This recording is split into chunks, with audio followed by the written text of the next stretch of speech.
This is the VGN Dragonfly F1 Pro, a contender for one of the best wireless mice under $50. He's Eric, and I'm Devin. Today we'll be going over the shape, specs, and other features of this mouse, as well as testing its wireless performance. And stick around to see where this mouse ends up on our tier list. For reference, in this section, my hands are around 18 by 10 centimeters, and Eric's are about 18.5 by 10 centimeters. The F1 Pro has a fairly unique shape, not quite like any other symmetrical mouse I've tried. The defining features of this mouse are the safe centered hump, noticeable yet non-aggressive side curvature, and very deep comfort grooves on the buttons. The back flare does create a place to brace the pinky finger against, though not nearly to the degree as on something like the Lamzu Atlantis. One issue with the back flare on this mouse is that the sides are at too low of an angle, which makes the pinky finger feel a bit unsecure when braced against it.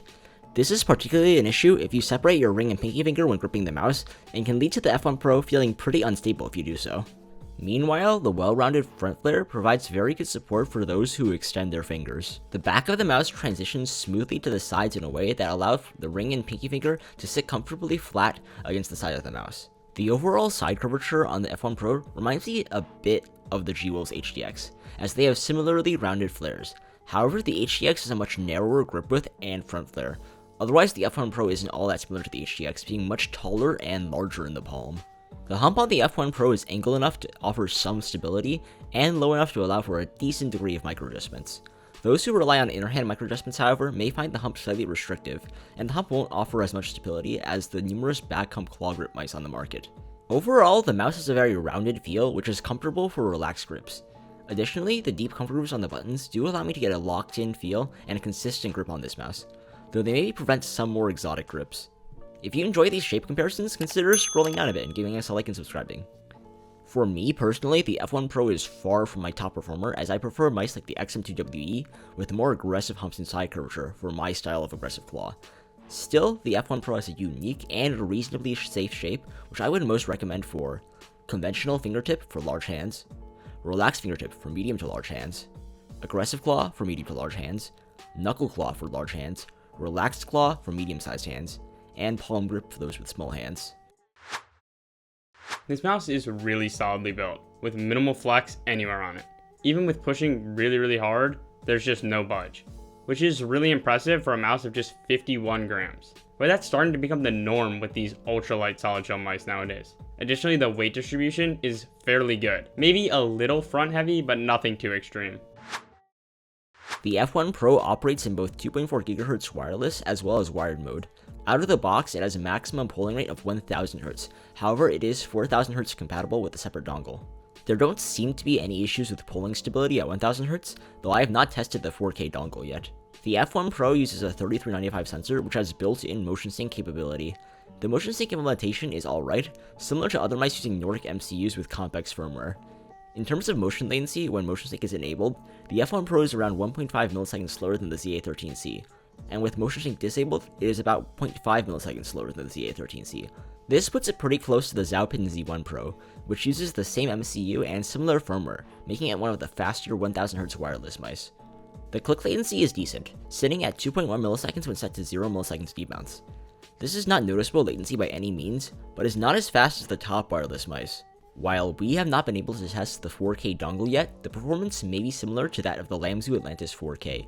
At 4000 Hz, the Atlantis 4K is around 0.1 milliseconds less motion latency than the ZA13C, and click latency at 0 milliseconds debounce is around 0.8 milliseconds.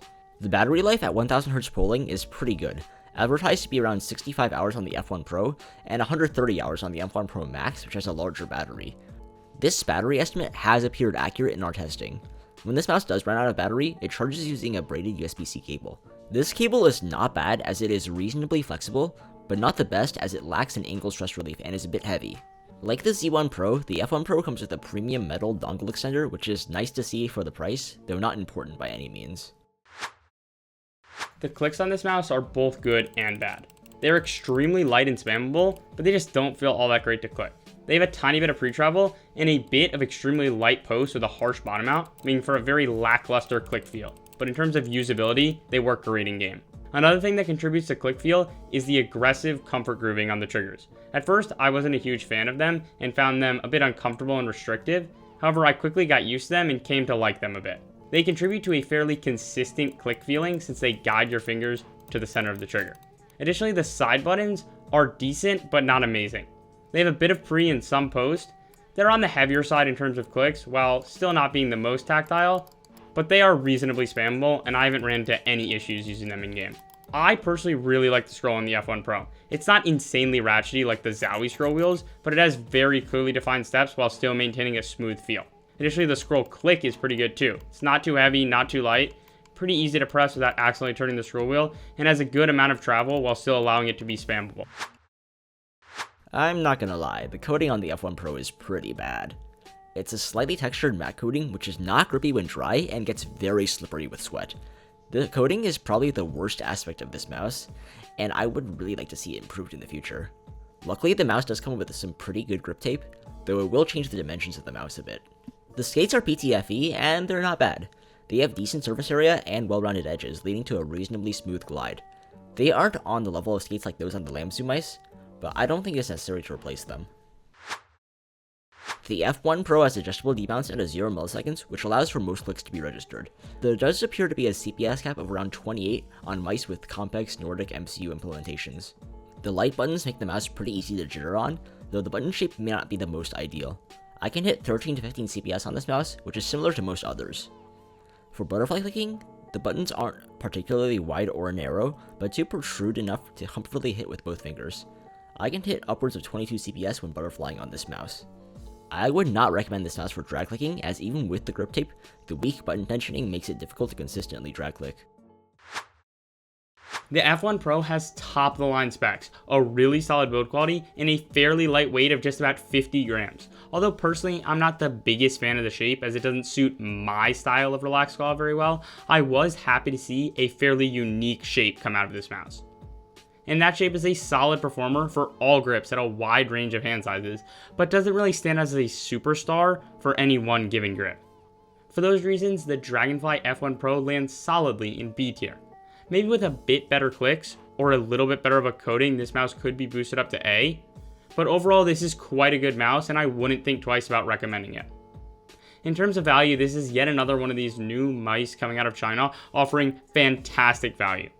Ranging from just $50 to $57 for the different versions of the F1 Pro, and just another $13 for the 4K dongle, this is a great value.